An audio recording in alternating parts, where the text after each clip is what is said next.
छोटी बहू तैयार हो गए? शादी के बाद तुम पहली बार अपने मायके जा रही हो। पहले सिर ढको अपना। अब चलो।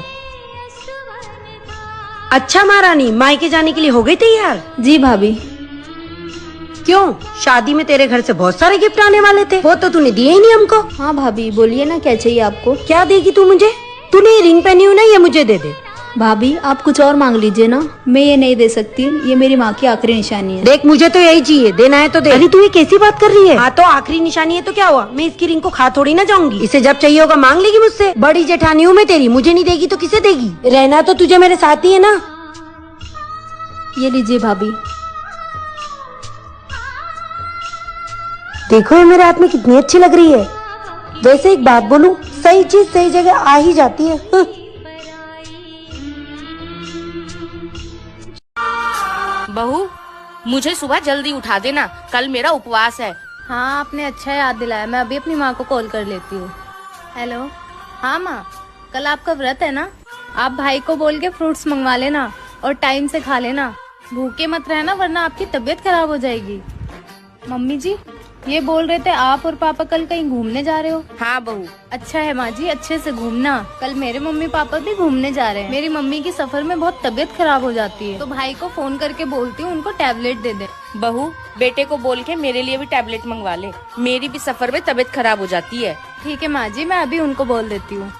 क्या हुआ माँ जी, आप सुबह से बहुत परेशान लग रहे हो। मैं सोच रही थी कि काश मेरी भी बेटी होती तो वो मेरा कितना ध्यान रखती जैसे तू रखती है। हाँ माँ जी, मैं बस ये चाहती हूँ वो हमेशा खुश रहे और आप बिल्कुल भी टेंशन मत लीजिए माँ जी, मैं आपका पूरा ध्यान रखूंगी क्योंकि बहू भी तो बेटी होती है ना।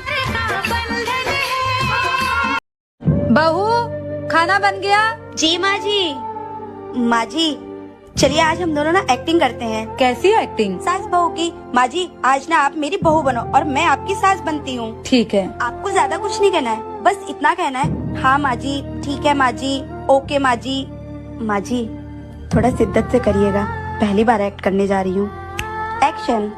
बहू खाना बन गया क्या? जी माँ जी। और सुबह 5 बजे उठ जाना, रात को 12 बजे सोना। जी माँ जी। और ज्यादा जबान मत चलाना मेरे आगे, बहू हो तुम। जी माँ जी। मेरा बेटा तुम्हें 4 गालियाँ भी सुनाए ना तो उसको चुपचाप सुन लेना तुम, क्योंकि उसकी पत्नी हो तुम। ठीक है माँ जी। कहीं बाहर मत जाना क्योंकि बहू हो तुम। माँ जी आपने हमेशा मुझे इस घर की नौकरानी समझा। माँ जी बेटी तो छोड़ो, आपने कभी बहू तक नहीं समझा मुझे। हो सके। अरे बहू। हाँ माँ जी, बेटा मैं मार्केट गई थी सुबह, तो ये साड़ी मुझे पसंद आई, तुम्हारे लिए लेकर आई हूँ, देखकर बताओ कैसा है। और बहू सुनो, सुबह बिटिया और दामाद आ रहे हैं, तो सुबह थोड़ा जल्दी उठकर घर का काम कर लेंगे हम दोनों, ठीक है? ठीक है माँ जी, मैं जल्दी उठ जाऊंगी सुबह। अरे मैं तो पूछना ही भूल गई कि ये साड़ी तुझे पसंद तो है ना बिटिया?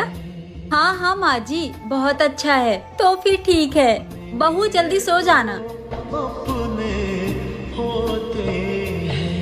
अरे बहू। जी जी माँ जी। तू क्या कर रही है बेटा 12 बजे रात को यहाँ पर? वो माँ जी, ये बहुत गंदा हो रहा था और दिन में साफ सफाई नहीं कर पाई थी, तो मैंने सोचा इसे साफ करके फिर सो जाऊंगी। कोई जरूरत नहीं है बेटा तुझे अकेले ये सब करने के लिए, मैंने तुझे बोला था ना कि बहू जल्दी सो जाना। और बहू तुझे अकेले काम करने की जरूरत नहीं है बेटा, हम सुबह उठ के दोनों काम कर लेंगे, ठीक है? जी। बहू। जी माँ जी। अगर ओढ़ने के लिए कपड़ा कम पड़ गया हो तो मैं मंगा दूं तुम्हारे लिए। क्यों माँ जी? तुम क्या अपने घर में 1 मीटर का घूंघट लिए घूम रही हो? मैंने सोचा मेरे घर में बहू आ जाएगी तो घर की रौनक बढ़ जाएगी, लेकिन तुम तो घूंघट से ही नहीं निकल रही हो। वो माँ जी, मेरी मम्मी ने कहा था कि ससुराल में घूंघट डाल के ही घूमना। तुम्हारी माँ ने कुछ सोच के ही बोला होगा, लेकिन हमारे घर में ये घूंघट नहीं चलता।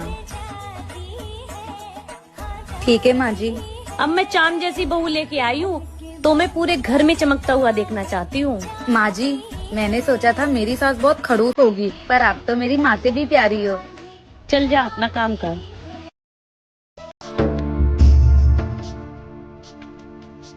अरे इसको तो 9वां महीना लग गया है, इसकी डिलीवरी तो कभी भी हो सकती है। एक काम करती हूँ, बेटे से कहकर इसको इसके मायके भिजवा देती हूँ, नहीं तो सारा डिलीवरी का खर्चा हमें ही उठाना पड़ेगा। बेटा बहू को 9वां महीना लग गया है, इसको जल्दी से इसके मायके पहुंचा दे, नहीं तो डिलीवरी का सारा खर्चा हमें ही उठाना पड़ेगा। अच्छा माँ ठीक है, जैसा आपको अच्छा लगे। अच्छा सुनो, तुम जल्दी से तैयार हो जाओ, मैं तुम्हें तुम्हारे मायके छोड़ के आता हूँ। पर मेरे मायके वाले तो बहुत गरीब हैं, वो मेरी डिलीवरी का खर्चा कैसे उठा पाएंगे? ये सब मुझे नहीं पता, तुम फटाफट तैयार हो जाओ। सुनिए तो, क्या इंसान की अंतरात्मा सच में मर चुकी है? कमेंट बॉक्स में जरूर बताना।